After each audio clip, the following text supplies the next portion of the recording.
Hey guys, Matt from TOTALmtg here and welcome to this week's Deck Tech. So if you are new to the channel, don't forget to hit that subscribe button if you like what you see. It's a really good way and free way to support the channel. So what have I got for you this week? It was requested after me making a mono black standard, a mono green standard. I was asked, why haven't you done mono blue? You're a blue player. So here it is. This is the deck. I think you could definitely take down some F&Ms with this after the way I've been practicing with it. It's been pretty sweet. So let's start off as we always do with the creatures. And it's a 4 of a Siren Storm Tamer, the new card from Ixalan. It's a 1/1 flyer for 1, but it does have the ability of sacrifice it for 1 blue mana. And you get to counter? You get to counter target spell or ability that targets you or a creature you control. It can just be really good as a chump blocker if we need to be, because this is a heavy creature format at the moment. But if you do get to keep it up, people will play around this card. It's a very good card. Then we have a 2 of Barrel Chief of Compliance. It's going to make all our instants and sorceries cheaper. Hopefully if it stays on the field. They do try and kill this very quickly because it is very good. And if you do get that ability and you do counter a spell, you can draw a card, discard a card, help you get through your deck. On to our, wing cons. Kefnet the Mindful is one of them. It's flying indestructible. It's a 5/5. It can't attack or block unless we have 7 cards in hand. But we've got ways of obviously drawing a lot of cards. We are blue after all. And then Torrential Gearhulk is there. The big daddy snap. It's just such a good card, Torrential Gearhulk. It's played in nearly every blue type of control deck and some others as well. It's a 5/6, so it's already a massive beater, and it lets you cast a target instant card from your graveyard without paying its mana cost when it enters the battlefield. Just all in all, an absolutely great card for us. So it's all about the spells in blue, and we have a hell of a lot of them as well. We have 4 Opt. I went for this over Censor just because I felt, I wanted to give it a try, and it turned out to be very good. I knew it was good anyway, but Censor is good as well because it counters those early creatures in those aggro decks.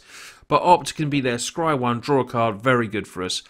Essence Scatter is there as a 2 of. You get a counter target creature spell, a couple of negates as well, and another counter spell, probably the best counter spell in standard for me, which is Disallow. It can counter target activated ability or triggered ability. You can stop those Planeswalkers ultimating. Perhaps they want to go and get their God Pharaoh's Gift when they sack that other artifact. You can maybe counter that ability as well. More counter magic in Supreme Will, but it also has another mode as well where it lets you look at the top 4, go through your deck, look for what you want. Hopefully it'll be in those top 4 cards. Card draw, Glimmer of Genius. Energy is used as a little side thing in this because we do run Confiscation Coup. We can build up a bit of energy, so Glimmer works pretty well with that.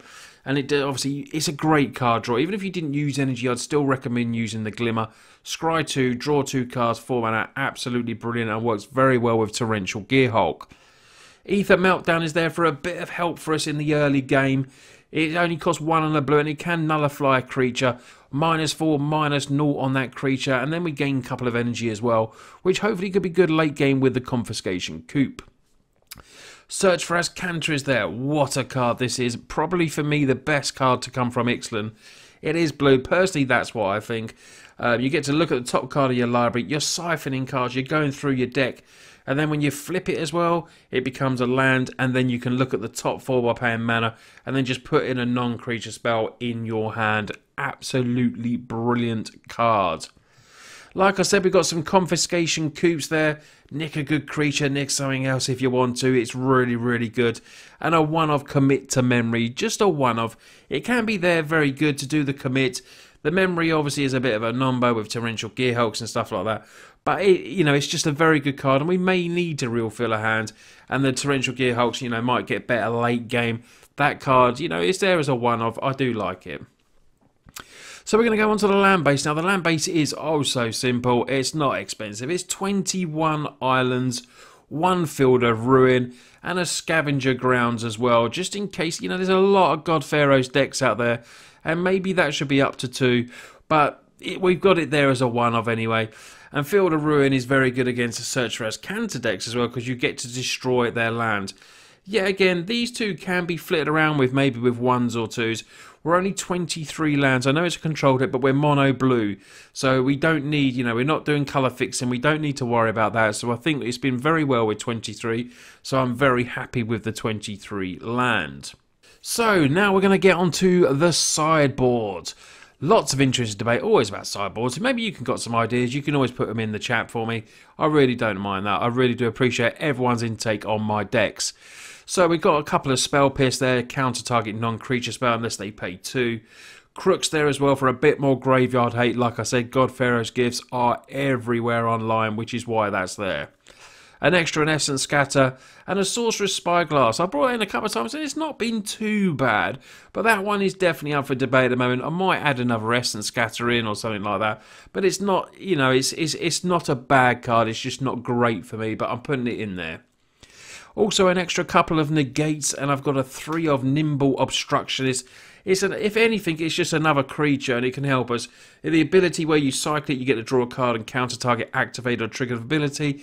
I haven't used it just for that yet, but I have used it if I can, you know, need to fly over or just an extra blocker. It's there for that as well.